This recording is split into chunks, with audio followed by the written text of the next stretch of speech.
Olá, bem-vindo novamente à segunda aula do nosso curso de PHP orientado a objetos. Nós vamos falar aqui nesta aula, nós iremos falar sobre o nosso modelo de dados. Nós iremos criar apenas algumas das primeiras tabelas do nosso modelo de dados, apenas para termos uma revisão sobre a linguagem SQL. Hoje, com as tecnologias, os frameworks, quase não usamos mais a linguagem SQL pura, mas aqui para o nosso curso, como estamos aprendendo, se você não mexeu muito com a linguagem SQL, hoje nós iremos criar aqui algumas tabelas, vamos criar do nosso projeto, vamos criar uma parte do nosso modelo de dados, ok? Muito bem, o programa que eu estarei, o software que eu estarei usando para criar é o MySQL Query Browser, ok? Se você não tiver ele aí, você pode estar instalando ele, ok? Depois eu vou deixar ali junto a um repositório ali no Git, eu vou deixar os links para você estar baixando, ok? O software aqui, se você não tiver ele. E vamos aqui falar um pouco aqui, nós temos aqui o nosso código aqui, SQL. Vamos criar aqui algumas tabelas, ok? Muito bem. Primeiramente aqui, vamos começar aqui, vamos criar um esquema, ou seja, vamos criar como se fosse uma conexão para o nosso banco de dados. Aqui eu dei o nome de curso PHPO, que é o nosso curso, ok? Então esse comando aqui, ele vai criar como se fosse um repositório aqui, ok? Um esquema mesmo de dados para nós aqui. Do lado aqui eu tenho todos os nossos esquemas. Você pode ver que não temos aqui ainda o curso PHP. Mas assim que rodarmos esse comando, ele vai criar um novo aqui para nós, ok? Então esse é o nosso primeiro comando. Então eu vou apenas dar um ponto e vírgula para ele não executar os outros comandos aqui, para a gente ir de pouco em pouco aqui, revisando cada comando, ok? Então, você pode estar escrevendo aí, create esquema, não precisa ser tudo maiúsculo, pode ser tudo minúsculo, não tem problema, ok? Vou colocar esse ponto e vírgula aqui, para não executar o restante do código. Na hora que eu clico aqui no executar, ele executa aqui. Você pode ver que aqui embaixo aqui eu dou uma mensagem, né? One row affected by the last command, ok? Mas você pode ver que aqui ainda não apareceu. Basta você clicar aqui com o botão direito e vir aqui em refresh, que aqui o nosso esquema já vai aparecer. Se você clicar aqui na setinha, você pode ver que ainda está vazio, ok? Então eu vou estar aqui apagando essa primeira linha aqui do código e indo aqui para o nosso segundo comando. Para esse segundo comando aqui, eu preciso selecionar um banco de dados. A gente criou o nosso banco, criou a nossa conexão de dados, nosso repositório, né? Vamos utilizar aqui uma nomenclatura padrão, vamos utilizar o banco, criamos um banco de dados, curso PHPOO, e para a gente realizar esse comando create table, nós precisamos ter algum banco de dados selecionados. Então você pode ver aqui, dá dois cliques aqui, você pode ver que ele fica aqui em negrito, ok?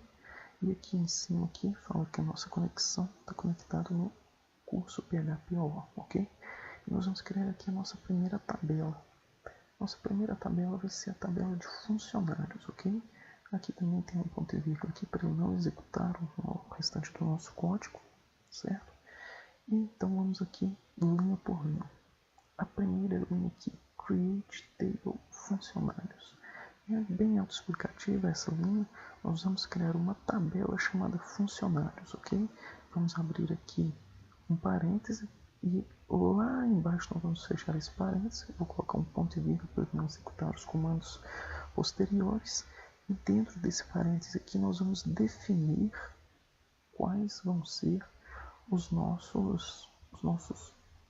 as propriedades da nossa tabela, quais vão ser as colunas da nossa tabela, ok?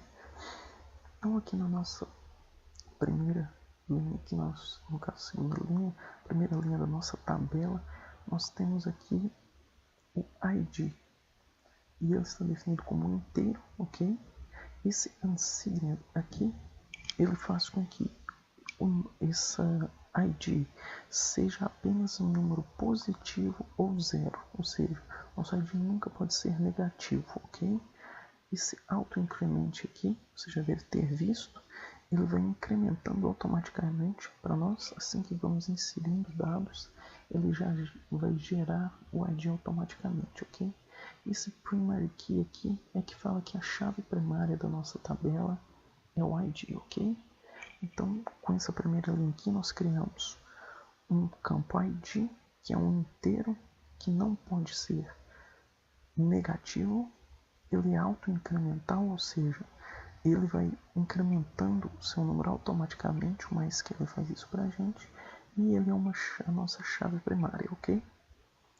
Aqui na segunda aqui nós vamos criar um nome, que é um varchar, ou seja, ele poderia ser assim comparando com o nosso PHP, ele é uma string que pode ter no máximo 80 caracteres, ok? E aqui na frente a gente coloca not null, ou seja, esse campo ele não pode ser nulo. Quando a gente vai inserir um registro no banco, se não for passado esse valor, ele vai gerar um erro, ele não vai deixar fazer essa inserção de dados, ok? Aqui embaixo temos ainda o endereço, que também é um varchar de 100 caracteres, e ele também não pode ser nulo, assim como o nosso nome, ok? Logo embaixo nós temos o telefone. O telefone ele é um varchar de 20, no máximo 20 caracteres, mas o telefone ele já aceita ser nulo. Ou seja, se o nosso usuário estiver ali usando o nosso sistema, preenchendo um formulário, vamos dizer assim, ele pode preencher o nome, endereço e ele pode preencher ou não o nosso telefone, porque ele não está definido como not null. Ou seja, se o nosso usuário não definir nada para o nosso telefone, ele vai deixar inserir esse dado no banco de dados como nulo, ok? Logo abaixo nós temos o e-mail, que também é um varchar de 50 caracteres, ou seja, ele é uma string de até 50 caracteres e ela também aceita nulo, ok? Logo abaixo nós temos a data de nascimento, que é do tipo date, ou seja, é uma data, ok? O MySQL ele trabalha com esse formato aqui, com esse tipo de data. Você coloca date e ele já cria um campo de data, ok? E esse campo ele não aceita nulo também, a data de nascimento e a data da contratação daquele funcionário. Da mesma maneira, ele é do tipo date e não aceita nulo, ok? Então se a gente pegar aqui e depois que definimos toda a nossa estrutura da nossa tabela funcionários, a gente fecha com parêntese. No caso aqui, eu coloquei aqui para não executar o código posterior.